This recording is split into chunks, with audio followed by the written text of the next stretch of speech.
বিসমিল্লাহির রহমানির রহিম আলহামদুলিল্লাহি রাব্বিল আলামিন ওয়াসসালাতু ওয়াসসালামু আলা নবিয়্যিল আমিন ওয়া আলা আলিহি ওয়া আসহাবিহি আজমাইন।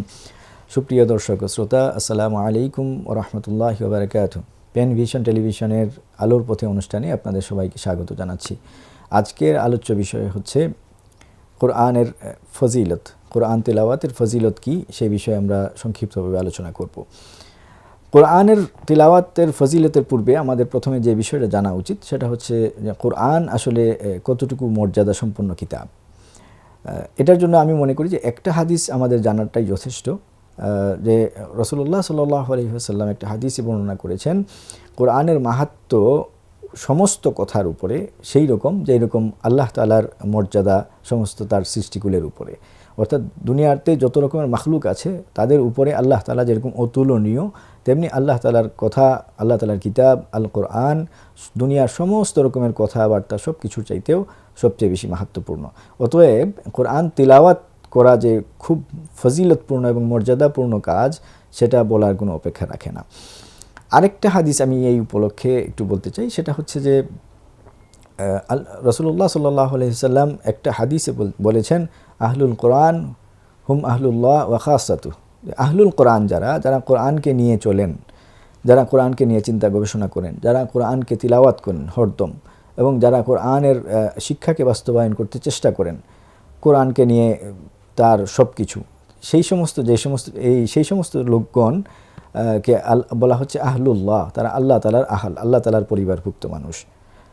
আল্লাহ তাআলা এমনিতে আল্লাহ তাআলার কোনো সন্তান নেই, আল্লাহ তাআলা তার কোনো পিতা নেই, তার কোনো পরিবার নেই, কিন্তু এদেরকে বলা হচ্ছে যে আল্লাহ তাআলার পরিবার, আহলুল্লাহ খাসাতুহু। এবং হাদিসের অন্য পার্টে আরও বিশেষভাবে বলা হচ্ছে যে এই সমস্ত লোক আহলুল কোরআন হচ্ছেন আল্লাহ তাআলার বিশেষ নৈকট্য সম্পন্ন মানুষ। তো এটাও প্রমাণ করে যে আসলে কোরআনকে নিয়ে চলা, কোরআনকে তেলাওয়াত করা, এটা অনেক বড় ফজিলতপূর্ণ কাজ। আর সরাসরি হাদিসে অনেকগুলো হাদিস আমরা খুঁজে পাই যেখানে রাসূলুল্লাহ সাল্লাল্লাহু আলাইহি ওয়াসাল্লাম কোরআন তেলাওয়াতের জন্য খুব বড় বড় ফজিলতের কথা বলেছেন। যেমন আবু দাউদ শরীফের একটা হাদিসে বলা হচ্ছে যে কোরআন যে সবসময় তেলাওয়াত করে সে অনুযায়ী আমল করে তার পিতামাতাকে আল্লাহ তাআলা নূরের টুপি কিয়ামতের দিন পরিয়ে দিবেন। এটা যদি জাস্ট কোরআন তেলাওয়াতকারীর পিতামাতার জন্য এরকম হয়, তো তিলাওয়াতকারীকে কত মহা পুরস্কার আল্লাহ তাআলা দান করবেন সেটা আল্লাহ তাআলাই ভালো জানেন।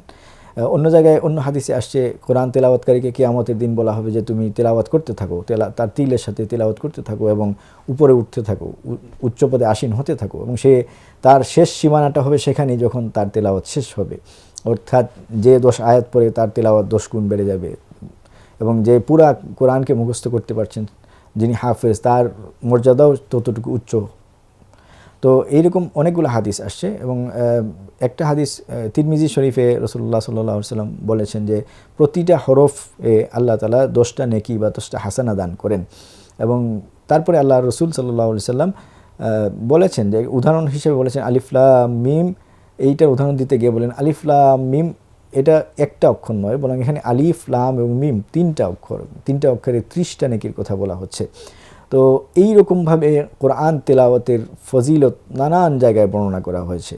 অনেকে বলছেন 10 নেকি থেকে প্রতিটা হরফের বিনিময়ে 10 নেকি থেকে 700 পর্যন্ত আল্লাহ তাআলা বাড়িয়ে দেন। সেটা নির্ভর করে অনেক কিছুর উপরে। কেউ অজু সহকারে করলে একটু বেড়ে যাবে, সে যখন নামাজের মধ্যে পড়বে তাহলে সওয়াব আরেকটু বেড়ে যাবে, যখন সে নামাজের মধ্যে বুঝে পড়বে যে কি পড়ছে সেটা যখন বুঝে পড়বে তখন সওয়াব আরও বেড়ে যাবে।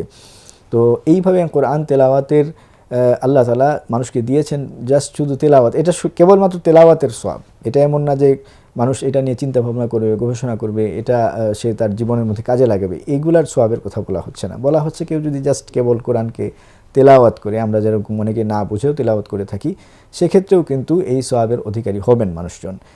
আর যদি সাথে আরও আমরা বুঝতে পারি, কোরআনকে আমলের মধ্যে নিয়ে আসতে পারি, সেটা তো আরও অনেক বেশি সোনায় সোহাগা। তো আল্লাহ তাআলা আমাদেরকে সবাইকে বেশি বেশি কোরআন তেলাওয়াত করার তৌফিক দান করুন, এবং কোরআন তেলাওয়াতের যে ফজিলত এবং মর্যাদা আছে সেই সমস্ত মর্যাদাও আমাদেরকে দান করুন। ওয়া আখিরু দাওয়ানা আনিল হামদুলিল্লাহি রাব্বিল আলামিন।